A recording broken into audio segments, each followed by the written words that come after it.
Hola, ¿qué tal amigos? ¿Cómo están? Muy buenas noches. Yo soy Esdras Chabot y esto es Dinero y Poder. El domingo el PAN y el PRD condicionaron su permanencia en el Pacto por México al cumplimiento de 5 compromisos que incluyen el castigo a quienes violentaron las elecciones del domingo 7 de julio. Sin embargo, ayer sus dirigentes nacionales aceptaron permanecer en la mesa del diálogo tras reunirse con el secretario de Gobernación. Al interior de estos partidos continúan las presiones de quienes se oponen a seguir directamente los lineamientos del pacto. Ayer senadores de PAN y PRD presentaron su proyecto de reforma político-electoral con la que buscan acotar las facultades al Poder Ejecutivo, incrementar controles a gobernadores, una propuesta que fue descalificada abiertamente por la bancada del PRI.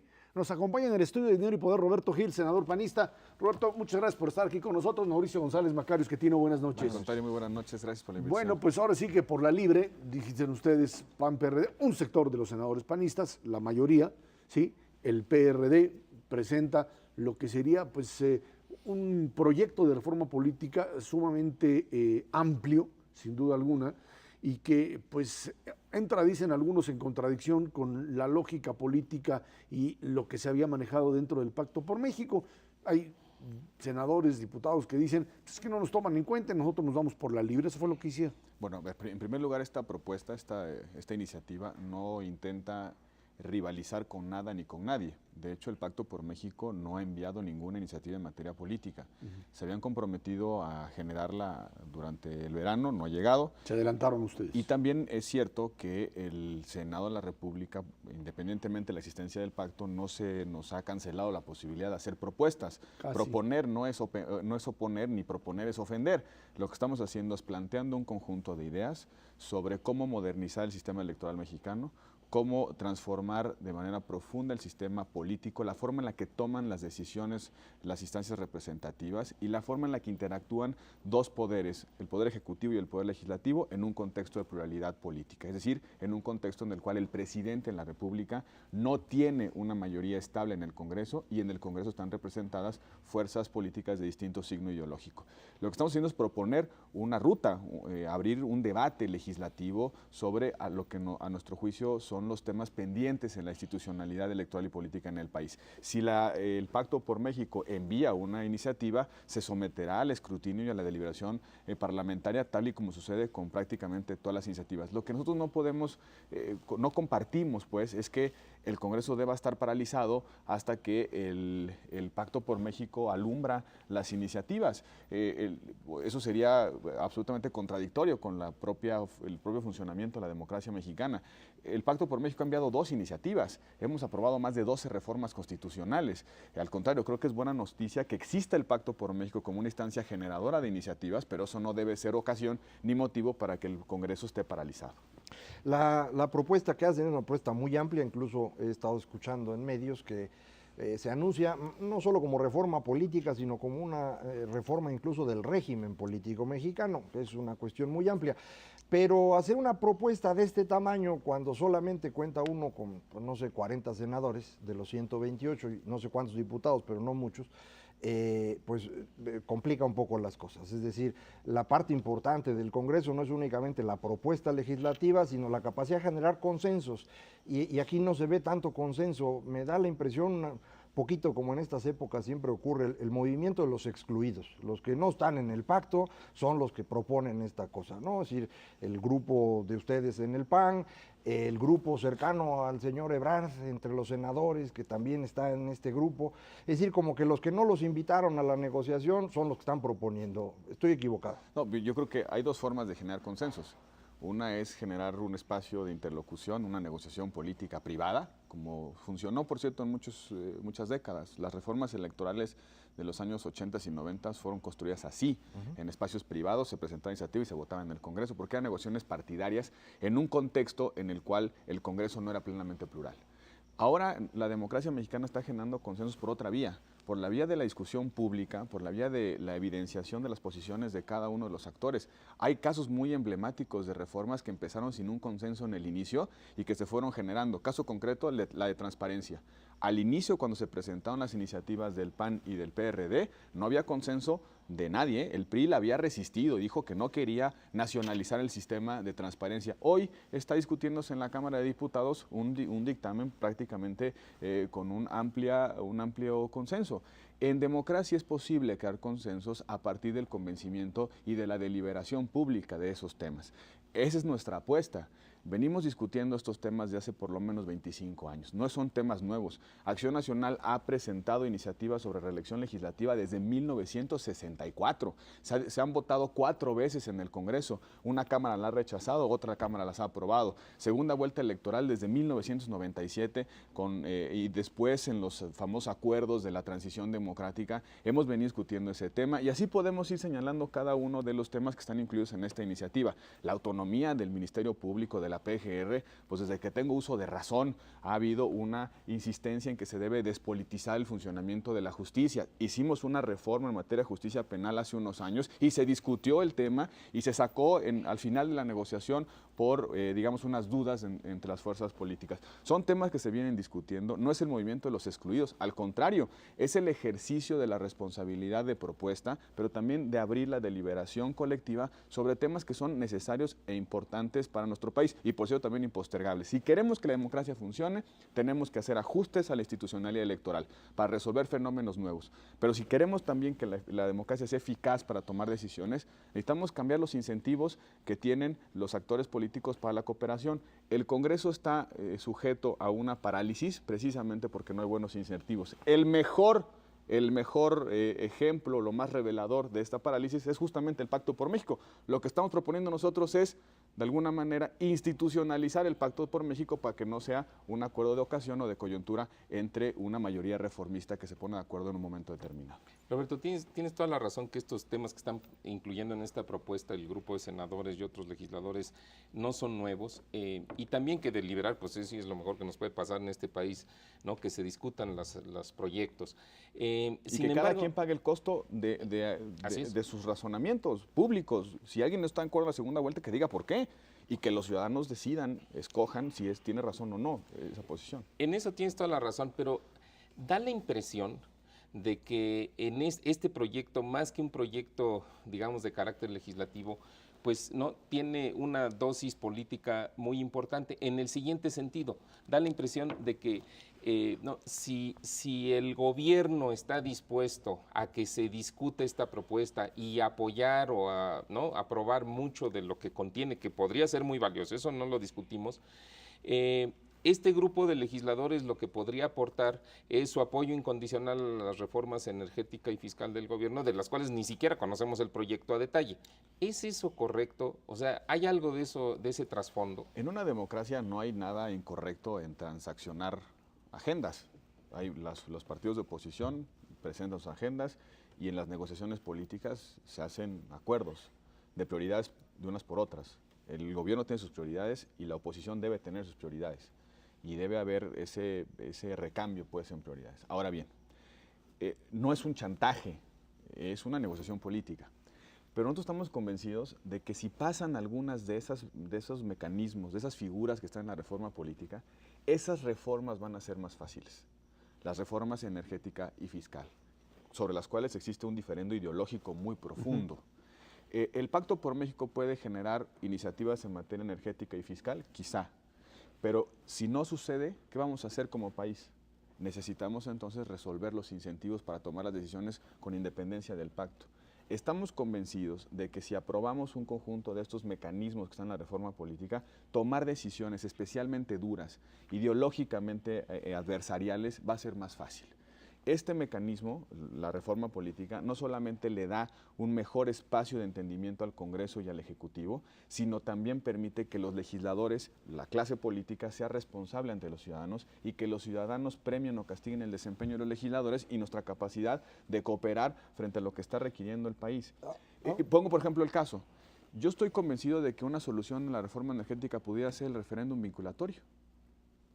Hoy está el referéndum en la Constitución, pero no está regulado. ¿Pudiéramos resolver la reforma energética de una vez por todas a través de una consulta popular cuyo resultado sea vinculante para todos? Si esa es una ruta de estrategia política, pues entonces necesitamos la reforma política. Sí, además estamos pensando que se concentra fundamentalmente el problema en mecanismos de negociación que no han funcionado porque no hay los incentivos correctos. Entonces suponemos que se puede resolver. Sin embargo, suponiendo que esto no se resuelva y que los elementos fundamentales, o en mi opinión el elemento fundamental de la reforma, que es la reelección de los legisladores, no avance, ¿qué pasa hacia adelante? Nosotros tenemos claridad en que lo que sigue en el Congreso debe ser una negociación política amplia. Nosotros estamos dispuestos, PAN, a hacer la reforma energética y la reforma fiscal. Lo hemos dicho siempre, pero también estamos diciendo que queremos una reforma política.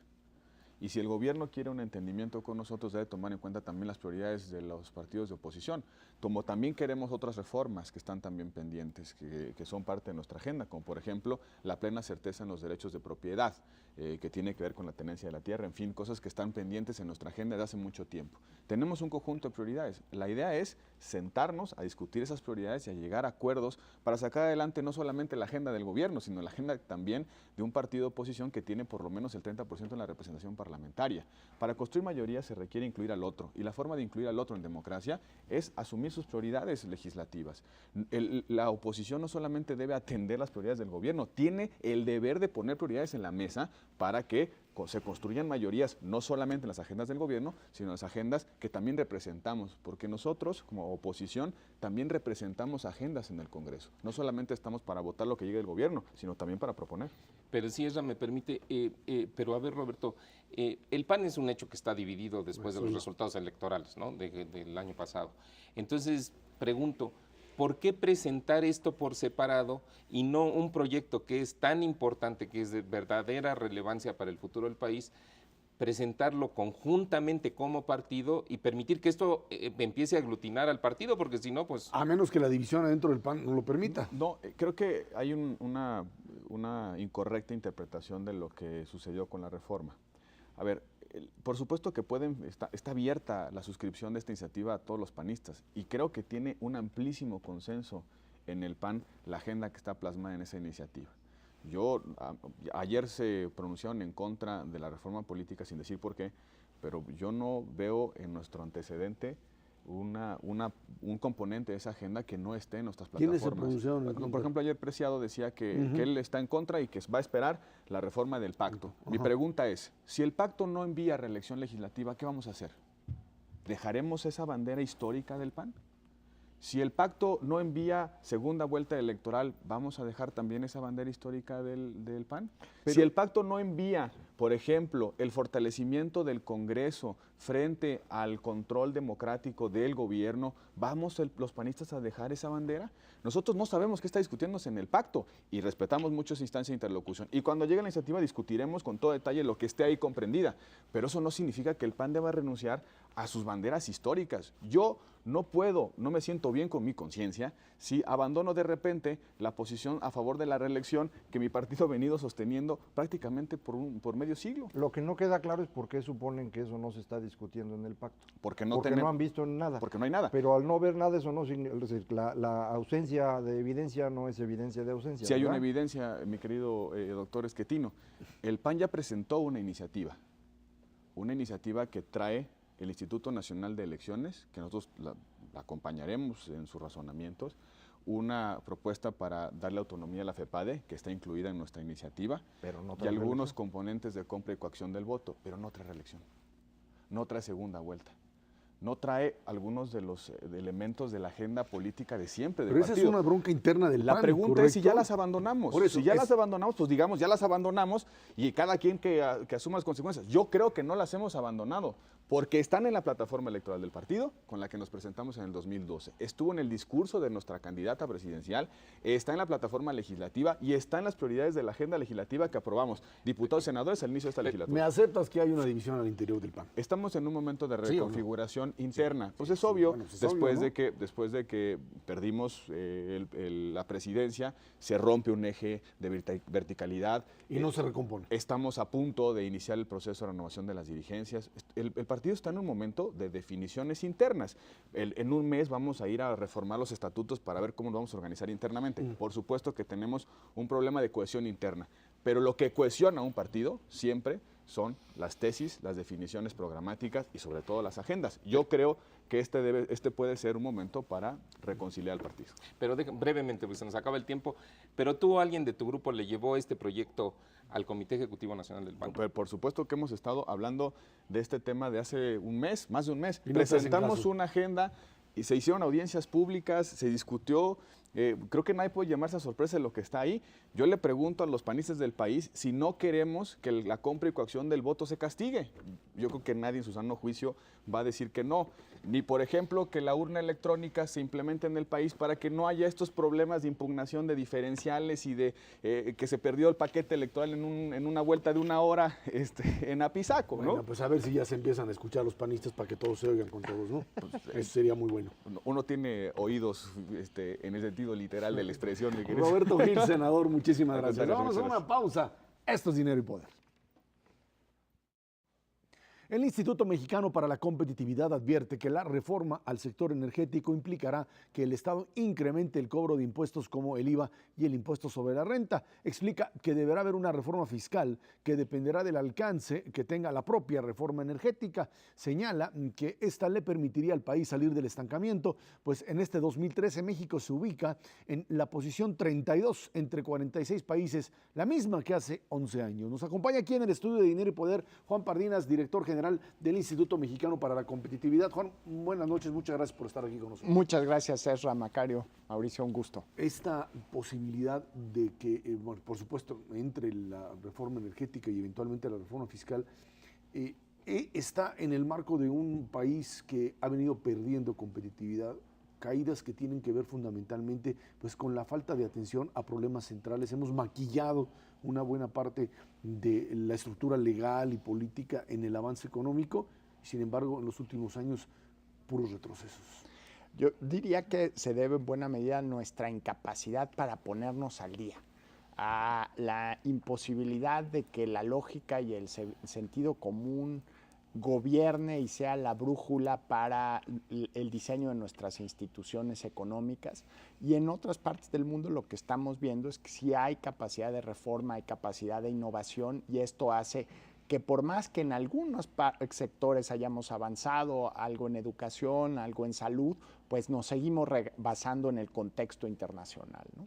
Ahora, a partir de esta realidad que tú planteas, o que el IMCO plantea como tal, esta vinculación entre reforma energética, reforma hacendaria, tendría que darse en el marco de, por supuesto, este asunto del Pacto por México, pero de manera tal que pues, la gente sepa por qué va a pagar más impuestos, y segundo, cómo es que el sector energético, básicamente Pemex, CFE eventualmente también, podrían abrir el espacio para mayor participación. Sí, podría resolverse en el entorno del Pacto por México o no, es una posibilidad. Yo creo que si se busca una reforma ambiciosa, y eso es algo que hemos tratado de dejar muy claro en el IMCO, si hablamos de reforma energética hay que hablar de reforma constitucional, y la izquierda decide no acompañar una reforma a fondo en la energía, yo creo que vale más la reforma energética que el Pacto por México. Y la parte fiscal es algo que tenemos que resolver desde muchos ángulos, porque hoy en día 30% del gasto público, 30 centavos de cada peso del gasto del gobierno federal, de estados y municipios, viene del petróleo. Entonces esto no se va a poder resolver con una reforma fiscal porque no lo aceptaríamos ni la sociedad ni la iniciativa privada. Habría que ver distintas aproximaciones para tapar este boquete, tapar este agujero, pero yo creo que es inviable pensar que simplemente con IVA o ISR se va a resolver un boquete de 30% de las finanzas públicas. Yo sigo sin entender bien esta relación, para mí no es tan claro, porque aunque Pemex aporta 30% de lo que gasta el gobierno, si en lugar de Pemex lo hiciera la extracción de petróleo otra empresa, podría aportar la misma cantidad o más. O más. Porque Pemex paga menos al gobierno mexicano de lo que se paga en promedio en el mundo a los gobiernos de los países de donde se extrae petróleo. Entonces no necesariamente habría este costo, independientemente de eso sí no nos alcanzan los impuestos por otras razones, pero ustedes en su análisis no solamente hablan de esto, sino de la capacidad que puede promover esta reforma en materia de inversiones, que creo que eso es algo mucho más importante. El asunto de impuestos hay que resolverlo por otras razones, pero para el crecimiento del país, la cantidad que pueda atraerse de inversión extranjera y nacional en áreas de energía puede hacer una diferencia significativa. Creo que ustedes hablan de más de un punto del PIB por año de diferencia precisamente nada más por este jalón de inversión. Así es, Macario, estoy totalmente de acuerdo. La mejor reforma fiscal puede ser el crecimiento económico, si la vemos estrictamente desde una lógica recaudatoria. Y si nos enfocamos en crecer, lo que tenemos es que levantar los muros o derrumbar los muros a la inversión.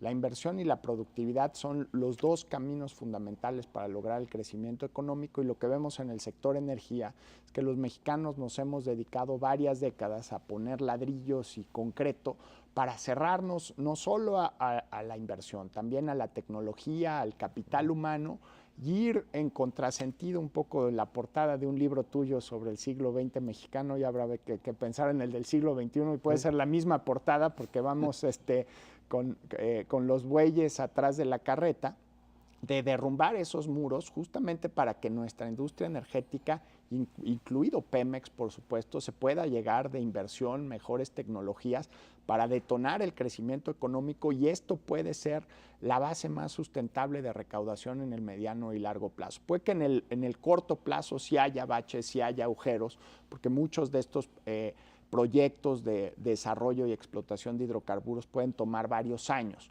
pero indudablemente la mejor manera de garantizar la recaudación es a través del crecimiento, y el sector de hidrocarburos es algo que tenemos ahí medio abandonado, es como una especie de Ferrari que no lo hemos probado en una gran autopista y lo estamos desaprovechando justamente para que se vuelva un motor y una turbina de crecimiento económico. Oye, Juan, fíjate que yo veo, digamos que la información que tenemos los mexicanos es diferente, y la opinión basada en esa información es diferente en diferentes planos de la sociedad.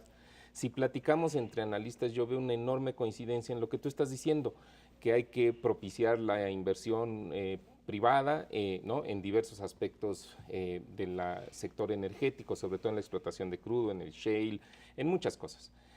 Pero cuando mides la opinión pública hay una enorme resistencia social. O sea, nosotros hemos medido encuestas de opinión pública en los últimos 3 intentos de reforma energética, y en todos consistentemente nos da que aproximadamente 7 cada 10 mexicanos no quiere o rechaza la participación privada en el sector energético.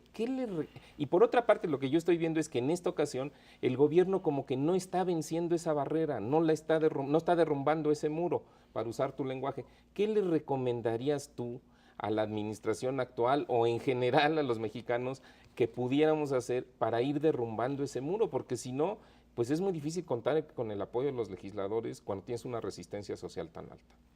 Desgraciadamente, buena parte de la discusión en torno a reforma energética se ha dado con base a sentimientos, emociones, rasgos de identidad nacional, cuando lo que necesitamos son evidencias, datos duros y argumentos. Justamente lo que hacemos en el IMCO es tratar de empujar la discusión hacia el lado más pragmático de los datos. Y no podemos pensar o tomar decisiones en función de sentimientos que desgraciadamente no están ni basados en evidencia ni en la realidad histórica de nuestro país. Porque esta animadversión hacia la posibilidad de abrir a la inversión internacional, a la inversión nacional, el sector de hidrocarburos, está muy basada en la expropiación petrolera y el mito de la expropiación petrolera. ¿Y por qué lo llamo mito? Porque si uno revisa la evidencia, uno revisa los discursos del general Cárdenas en 1938, en 1939, el tema de la expropiación petrolera la esencia era un problema laboral. Las 16 empresas petroleras de ese momento eran los poderes fácticos de su época, no respetaban los laudos de las juntas de conciliación y arbitraje, no respetaron una sentencia de la Suprema Corte. Imaginemos lo que eso implica como desde la perspectiva del Estado mexicano. Afortunadamente el presidente Cárdenas tuvo la valentía de enfrentarse a estas empresas en su desafío a las leyes del Estado mexicano, pero la semilla de la expropiación petrolera fue el tema de las relaciones laborales entre las empresas y sus trabajadores, no la discusión que tenemos ahorita sobre inversión privada. El general Cárdenas no cerró la inversión privada por la vía de contratos, por ejemplo. Hoy tenemos un sistema mucho más cerrado que el que heredó el general Cárdenas en 1940. Los grupos políticos que se están manifestando en contra de la reforma, su herencia y su legado histórico no es el cardenismo, es el sexenio de Adolfo López Mateos, que él fue el que cerró a la inversión, gas, electricidad, petróleo, y construyó ese muro que hoy defendemos como si fuera parte de nuestra identidad nacional. Pues es cierto, nomás que tienes al hijo del general Cárdenas, que es el primero que pinta la raya para la reforma constitucional. Digo, ahí es donde empieza el problema. Sin embargo, una posibilidad sería moverse precisamente a la Constitución como la dejó su papá. Y eso ya nos permitiría muchísimo más espacio del que tenemos hoy. Ahora, en cualquier caso, esta discusión sobre el petróleo pues es un cacho del asunto energético, no todo es petróleo. Está el gas, que ahí hay una transformación brutal en el mundo, en la cual México pues ni nos enteramos, ¿no? Ahorita puede uno conseguir el gas en Estados Unidos a $4 millar de pies cúbicos, porque hay una nueva forma de producirlo, y México lo está comprando en 23, en 24, porque lo compramos con la vieja forma, y no nos está alcanzando el gas en México, y no nos está alcanzando la electricidad, y es mucho más cara que en otras partes. Es decir, el problema energético en México no es únicamente en el petróleo, es un problema de todo el sector, ¿no? Así es, y esa parte probablemente sea la más dramática, porque estaba viendo una declaración por ahí de marzo de un funcionario de Pemex hacia el sector privado en México, que se les pedía que reducieran el uso de gas. Pedirle a una industria que reduzca el uso de gas es como pedirle a un ser humano que reduzca el uso de oxígeno. Respira menos, mano, porque Respira no nos menos, está no alcanzando. alcanza para todo. Por favor, echémonos una apnea de 5 minutos. Pues evidentemente la industria mexicana no va a sobrevivir si se siguen estos cortes de energía. ¿Cómo van a participar en las cadenas internacionales de ensamblaje, de producción, si no pueden participar en los inventarios justo a tiempo, que las partes se van ensamblando conforme llegan de distintas regiones del mundo? El insumo energético es fundamental, tan importante como una mano de obra calificada, y hoy lo que estamos viendo es que gracias a la energía barata, gracias a esta revolución del gas que mencionabas, Macario, Estados Unidos se está reindustrializando. Empresas que antes decidían o ponían sus fábricas en China o en México están decidiendo ubicarlas en Estados Unidos. Se calcula que por la revolución del gas de lutitas, este acceso a gas mucho más barato, Estados Unidos va a generar 1 millón de empleos industriales en los próximos años. Muy probablemente varios de esos empleos que se van a generar en Estados Unidos son empleos que vamos a perder nosotros. Entonces, ¿qué queremos hacer con la industria energética? Como dices, la mitad del problema es cómo aprovechamos el petróleo, y la otra mitad, que probablemente sea incluso más importante, es cómo garantizamos el abastecimiento de energía eficiente a buenos precios que permita que la industria mexicana pueda competir globalmente. ¿De qué nos sirven tantos tratados de libre comercio si no tenemos suficiente energía para abastecer a la industria?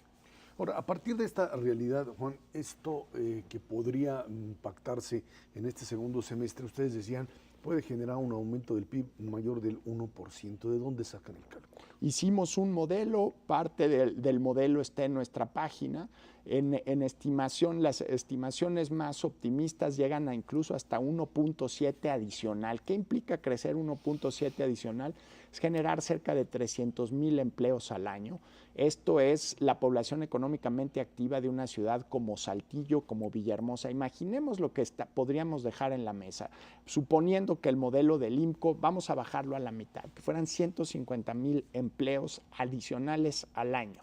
Esto es prácticamente el 25% de los impuestos que generó, de los empleos formales que generó la economía mexicana durante 2012. Podemos darnos ese lujo, y aquí no estamos hablando nada más de empleos vinculados a petróleo, vinculados a gas. No, son empleos industriales, de manufacturas, del sector automotriz, básicamente de todos los sectores económicos que requieren energía barata, que es difícil pensar o alguno que no lo requiera. Hasta incluso en este set estamos iluminados, claro. Seguro eso consume altos niveles de energía. Bueno, perdemos competitividad al no tener acceso a electricidad y gas de buenos costos. podemos darnos el lujo como mexicanos, dejar sobre la mesa la posibilidad de generar 150, 200, 300 mil empleos adicionales al año? Yo creo que no. No, rápidamente, Juan, que se nos acaba el tiempo. Te he escuchado decir que, bueno, las reformas fiscal y la energética pues pueden implicar en medidas dolorosas. En algún momento te escuché que mencionabas que pues entre que nos suban el IVA a los alimentos o que suba el precio de la gasolina, preferirías lo segundo. ¿Por qué esto? El impuesto a la gasolina es el único impuesto generalizado. Esto implica que es un impuesto que no tiene ni nombre de empresa, ni nombre y apellido de persona, que se le aplica a todos por igual, que es progresivo. Es un impuesto generalizado y progresivo en el sentido de que exclusivamente quienes tienen coches son los que pagan más. Evidentemente las personas que usan transporte público de alguna manera impacta, pero no en la misma medida. Aquí creo que podría ser un impuesto. No estamos acostumbrados los mexicanos a ver el tanque de la gasolina como una fuente de recursos fiscales, más bien lo vemos como un destino de subsidios. Pero creo que en esta transición en la que estamos buscando despetrolizar las finanzas públicas, que necesitamos fortalecer al erario, debemos de buscar nuevas bases fiscales que no han sido exploradas en México, que son fuentes de recursos en otras partes del mundo. Y la posibilidad de un impuesto a la gasolina creo que es de los impuestos, si se le puede llamar así, con consecuencias económicas menos perversas. Si se hace bien, si se hace gradualmente, si no tiene impactos inflacionarios, como ha ocurrido en los deslices graduales que implementa la Secretaría de Hacienda, creo que podría ser de los impuestos más adecuados para fortalecer al erario público. Pero eso sí, creo que la mejor manera de fortalecer al erario público es que el gobierno gaste mejor antes de cobrarle impuestos adicionales a los mexicanos. Bueno, pues ahí está la apuesta. Veremos si sucede esta reforma, si se produce esta reforma energética y la fiscal con un país diferente para dentro de los próximos años. Juan Pardinas, director general del IMCO, muchísimas gracias por estar aquí. Muchas gracias por invitarme. Gracias, dámonos una pausa. Esto es Dinero y Poder. La Cámara de Diputados concluyó la noche del miércoles el periodo extraordinario de sesiones sin concretar un acuerdo para elegir al consejero del IFE faltante. Sin embargo, se aprobaron la reforma constitucional que faculta al Congreso a legislar en materia procesal para crear un nuevo código de procedimientos penales únicos, así como el dictamen que modifica la Constitución para facultar al propio Congreso para legislar en materia de registros públicos y de catastro, la reforma constitucional para regular endeudamiento de estados y municipios y que los créditos se contraten mediante licitación pública. Ahí están los tres temas aprobados. Alguien diría, no son tan trascendentes, por lo menos el asunto de la reforma al Código Penal o al Código de Procedimientos Penales abre la puerta para un cambio profundo, eso es importante. Todo el asunto de registros públicos, que es un desastre en este país por donde le quieran ver, y que, bueno, pues hay este intento de organización.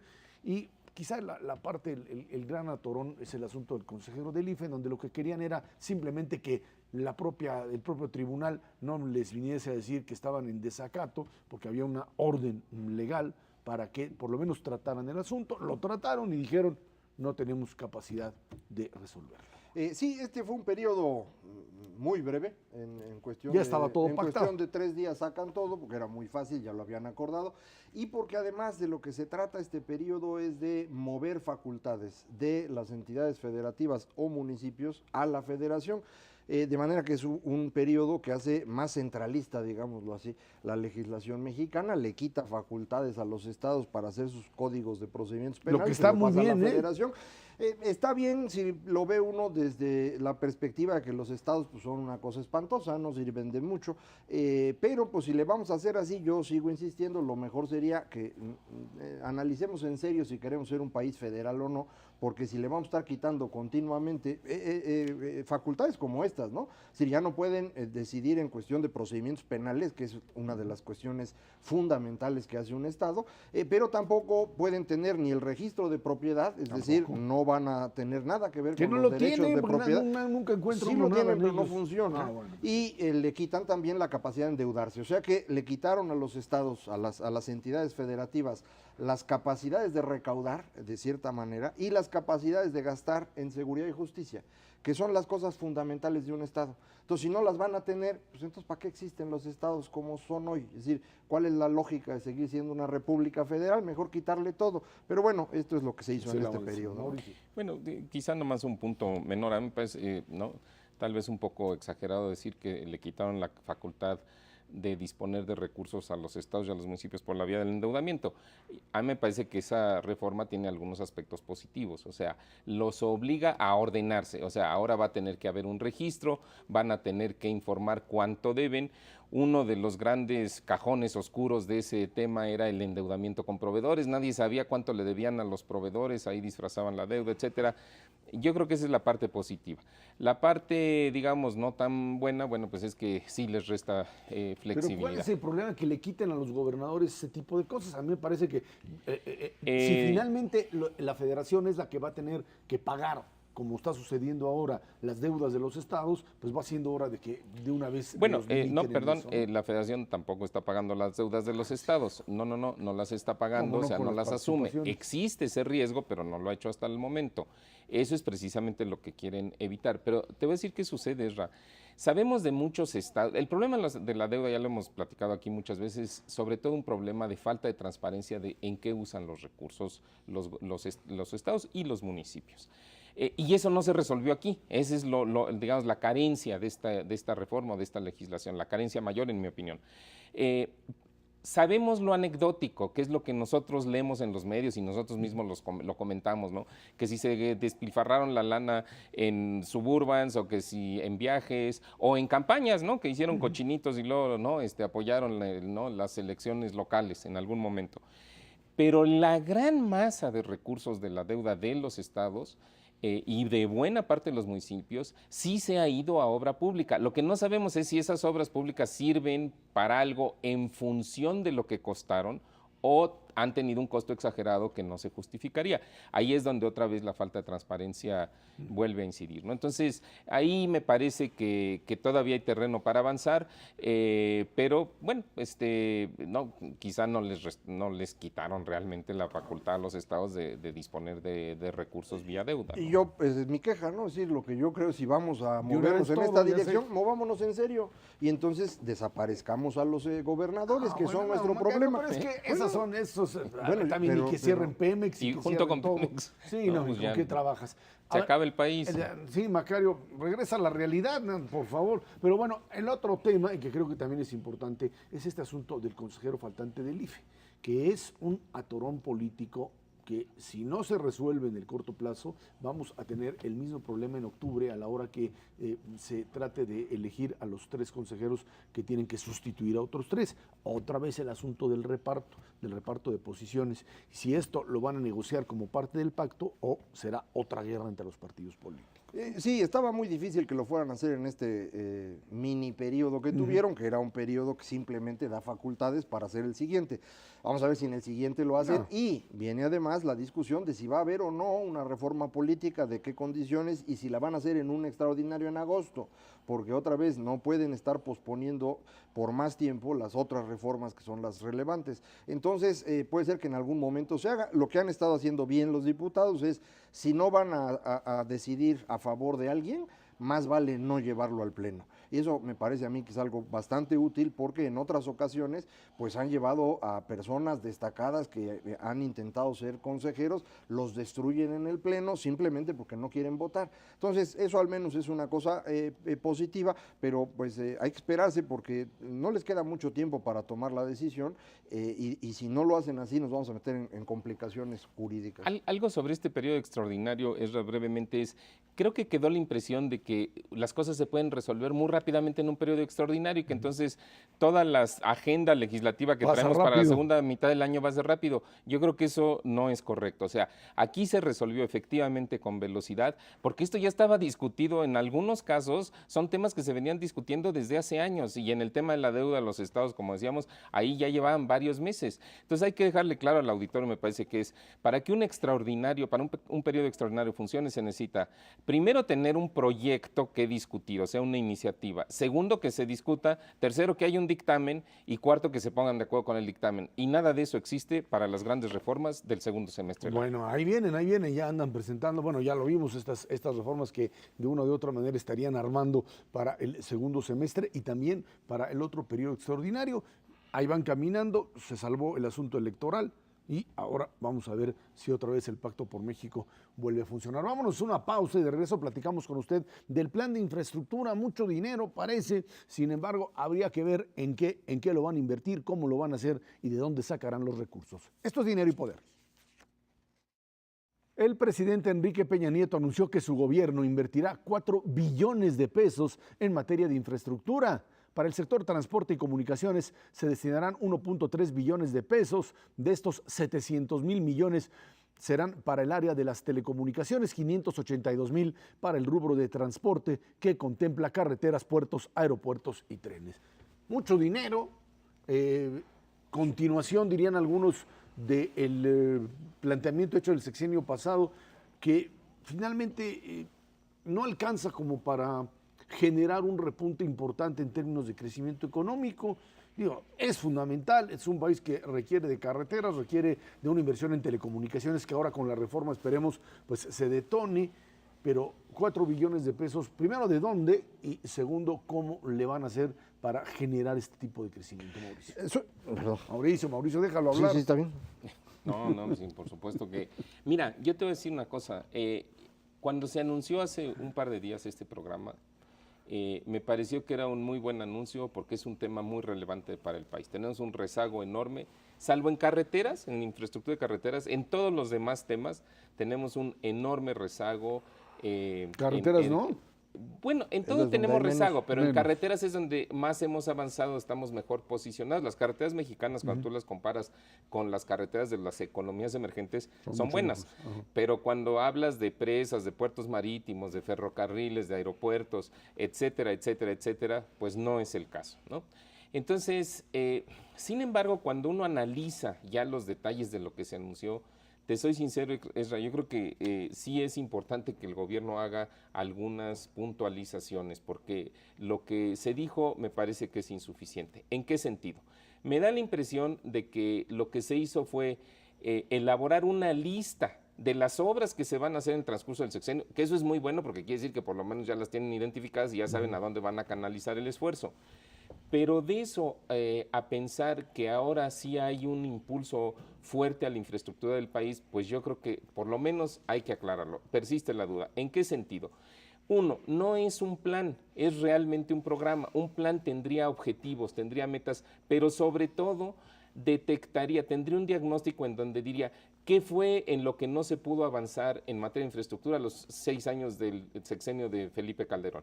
Porque sin duda ahí hubo un programa nacional de infraestructura muy similar a este, se desarrolló el tema de carreteras y todo lo demás se quedó bastante rezagado. Entonces, en ese sentido yo creo que es importante, ¿no?, que se hagan las precisiones y también en el monto de los recursos, porque 4 billones de pesos suenan a muchísimo dinero, es muchísimo dinero, pero si tú comparas contra lo que se gastó en los 6 años previos, pues hay la duda de si realmente representa un avance significativo en términos de los recursos que el gobierno le podrá dedicar a la infraestructura o que el sector privado le podrá dedicar a la infraestructura. Sí, la cantidad suena muy grande, pero no lo es. Es decir, si ya piensa uno en 580 o 600,000 millones de pesos en carreteras en 6 años, pues son 100,000 al año, que son menos de $10,000. Pemex está invirtiendo 3 veces eso en su plataforma de producción. Esto tiene que ver con la posibilidad también de que una reforma fiscal de recursos que pudieses en un momento entonces, ¿por qué nos esperan y nos anuncian esto después cuando ya sepan cuánto tienen? Porque, por ejemplo, ahorita no se dice nada del aeropuerto y lo que sabemos del aeropuerto de la Ciudad de México es que ya alcanzó el límite de operación razonable y hace un par de semanas tomar una decisión que implica ciertos riesgos de operación para que esto siga funcionando. Entonces hay que hacer un aeropuerto o hay que habilitar algún aeropuerto cercano como Toluca, por ejemplo, para que las cosas no se compliquen más. En ferrocarriles tenemos un problema mayúsculo, no me refiero a ferrocarril de personas, que es el que anunciaron para Querétaro, que está muy bonito, pero el problema de fondo del ferrocarril es carga. y en carga tenemos problemas porque no se ha construido. Entonces, pues hay que ver en dónde realmente vale la pena invertir y yo creo que una cantidad significativamente mayor que esto es el 15% del presupuesto del gobierno federal. Eso es lo que estarían destinando a infraestructura.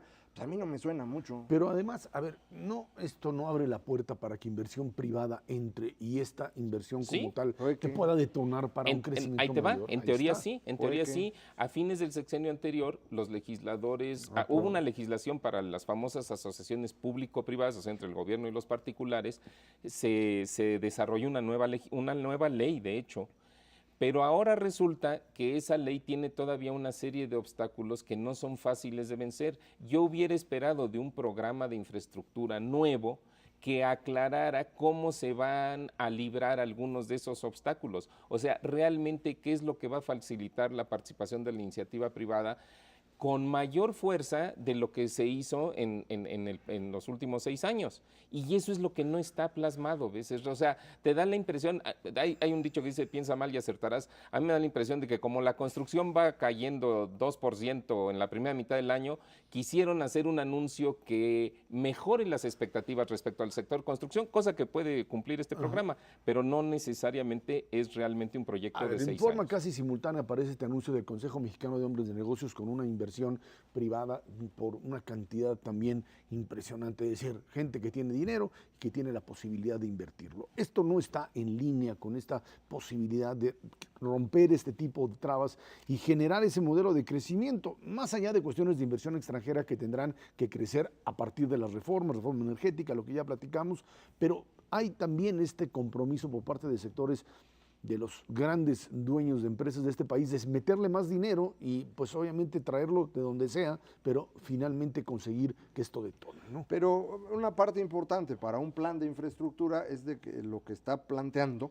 es qué se va a hacer en el tiempo, en dónde conviene más invertir, qué tipo de carreteras o dónde vas a poner vías férreas.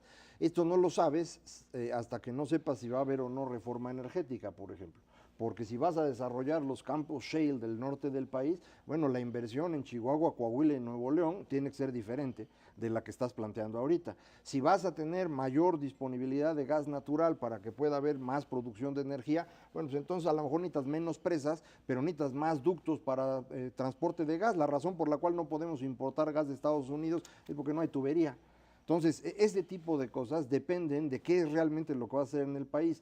Si eso no está claro, pues ¿para qué anuncias un plan, mano? Mejor anuncia un... Bueno, no, ojo, no anunciaron un plan, es que ahí no es semántico, anunciaron un programa. Ahí es donde ya empiezan los problemas. Es el Programa Nacional de Infraestructura. Pero debe ser plan. Debería de ser plan, ese o sea es el que desde ahí punto. cambió el asunto. Desde ahí cambió el mira, asunto. perdón. Macario, No, no, está no, bien, no, está bien. no. Yo me quedé con que era Ahora, plan porque es lo que tenía que haber sí anunciado. Es que sí lo dijeron, Macario, sí, pero así se después en el anunció. momento oficial nomás dice programa. Y el documento no lo tenemos. Pues mira, El yo lo he documento buscado no ha en las aparecido páginas de en la internet. Secretaría y en otros lados y hasta el momento no. A lo mejor ahí Probablemente- ya no dice programa, dice proyecto. Y ahí le van bajando. No. Pues Aquí un sí. poco la idea tiene que ser claramente, además, en el momento en que tú estás planteando una reforma energética y una reforma hacendaria, tú tienes que convencer a la ciudadanía de que va a pagar más impuestos porque vas a generar determinado tipo de beneficio. Tú no puedes impulsar modelos de mayor captación fiscal y de cambios importantes si no le estás ofreciendo al ciudadano una alternativa que le siga, bueno, por lo menos a partir de esto voy a tener mejores condiciones de vida, porque de lo contrario, pues se te viene abajo todo. Pero si eso es lo que pensaban hacer con el plan, programa, proyecto que presentaron, pues no se puede. Es decir, aquí no queda claro nada. No veo el beneficio así que pueda percibir la gente directamente. Si dice, mira, van a construirme una carretera aquí. Eso no queda en absoluto claro. Por ejemplo, el aeropuerto en la Ciudad de México sería una noticia que verdaderamente mucha gente diría, mira, van a hacer algo. A lo mejor no lo anuncian porque primero tienen que resolver. No les va a ahí pasar lo que el otro, sí, eso puede sigue ser. siendo el mismo lugar, ¿no? Yo Sigue pienso planteando que el sí, mismo no lugar. creo que haya otro. Y no creo que haya otro. Y en todo caso, bueno, pues ahí tendrías problemas políticos que también tendrías que resolver antes. Yo creo que esto además tiene que ver con toda esta estrategia de gobierno de plantear que las cosas van caminando, ¿no? Sí, sí. Les funcionó el asunto del pacto, les funcionaron las reformas legislativas, les funcionó el asunto electoral, no tuvieron bronca a partir de lo que pasó allá. Claro. Sí, y ahora, bueno, pues se montan en esta tendencia. Ojo, es ¿no? un programa importante, ¿no? De eso no hay Ah, ninguna bueno. duda. Ahora, de eso a que se demuestre que esta administración le está dando mayor énfasis y sobre todo que va a poder generar una inversión en infraestructura significativamente mayor, pública y privada, que la que tuvimos años pasados, eso es lo que no queda claro. Yo creo que lo podemos ver del lado positivo y puede mejorar el asunto. Este programa sería el piso sobre el Exacto. que se va a mover. Es decir, de aquí para arriba va a haber posibilidades si se logran acuerdos, por ejemplo, para lo del aeropuerto, para la cuestión hacendaria o la de energética. Entonces, si lo vemos como el piso de lo que se va a construir, es una buena cosa. Pero falta todavía que podamos poner en concreto cuánto dinero va a haber realmente y en qué proyectos, pero eso pues, será después de que se termine la Yo creo que es parte de, sin duda alguna, de una estrategia más de orden político que de orden económico, ¿no? A partir de esta realidad es como se puede construir un consenso mayor. Ya se atrajeron a los sectores empresariales, ¿sí? Los han tenido adentro, están en el asunto del pacto. Este modelo incluyente que supone puede funcionar. Veremos qué es lo que pasa a partir de reformas políticas y de otro tipo de cosas después del pacto, o sea, después del próximo año, si es que finalmente consiguen hacer Pero lo que esto. pasa es que las inversiones contantes y sonantes, por lo menos en el sector privado, no se dan con buenas intenciones. Se da cuando Cuando ellos hay ven algo- que hay hay algún posibilidad de rendimiento, algún Bueno, beneficio. pero ahí está el compromiso, Y ¿no? tenemos de aquí, yo creo, al 31 de compromisos. diciembre de este año para que las cosas sean claras o ya no. Hasta los compromisos matrimoniales se rompen. Bueno, ese es problema del señor Mauricio González. Gracias, Mauricio. Gracias, Macario, por estar aquí con nosotros. Gracias a usted que nos acompaña aquí todos los jueves a las 10 de la noche. Dinero y Poder. Estamos en la radio Noticias MBS en el 102.5 del FM de lunes a viernes. Por nuestra parte, muchísimas gracias y muy buenas noches.